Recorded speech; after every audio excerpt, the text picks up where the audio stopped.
Moins d'une semaine après son entrée en fonction, le président américain Donald Trump a déjà mis en œuvre une série d'actions exécutives qui ont provoqué une réaction en chaîne au sein de la fonction publique fédérale américaine, perturbant de nombreux services gouvernementaux et remettant en question les protections de milliers de fonctionnaires.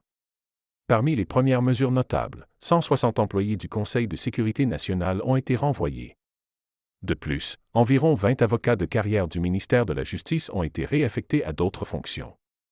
Trump a également pris la décision de renvoyer les responsables de la garde côtière américaine ainsi que de la Transportation Security Administration, TSA, des décisions qui ont créé une onde de choc dans les agences gouvernementales concernées.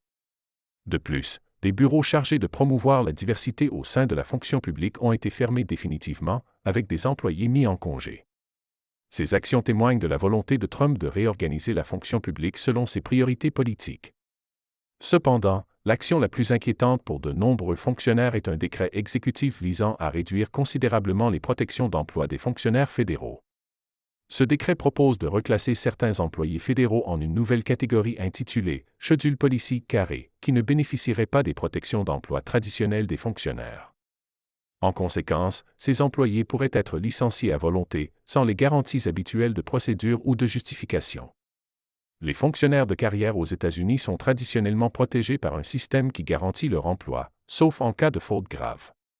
Ces employés sont sélectionnés sur la base de leur mérite et servent sous différentes administrations, indépendamment des changements politiques.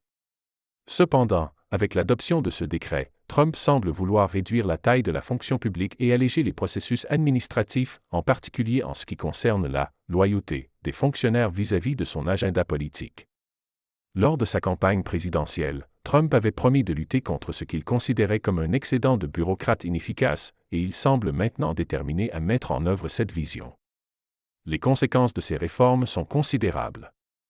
Non seulement elles bouleversent la stabilité de l'emploi au sein de la fonction publique fédérale, mais elles suscitent également des inquiétudes concernant l'indépendance et l'impartialité des services publics. Les fonctionnaires, qui ont été formés pour servir sous toutes les administrations sans influence politique, pourraient désormais se retrouver sous pression pour répondre à des exigences politiques spécifiques. Ces actions ont provoqué une grande inquiétude parmi les syndicats et les défenseurs des droits des fonctionnaires. Steve Lankar, directeur exécutif de la National Federation of Federal Employees, a décrit la situation actuelle comme « un silence abasourdi » en référence à l'impact immédiat de ces décisions sur les employés fédéraux. Certains, même parmi ceux qui s'attendaient à ces changements, ont exprimé leur consternation face à la rapidité avec laquelle ces réformes sont mises en œuvre. En outre, bien que Trump ait toujours critiqué la taille du gouvernement et la bureaucratie, ces actions pourraient entraîner des perturbations à long terme dans l'efficacité des services publics, qui risquent d'être encore davantage politisées. La question de savoir si ces réformes renforceront réellement l'efficacité du gouvernement ou si elles fragiliseront l'indépendance des agences gouvernementales reste un sujet de débat.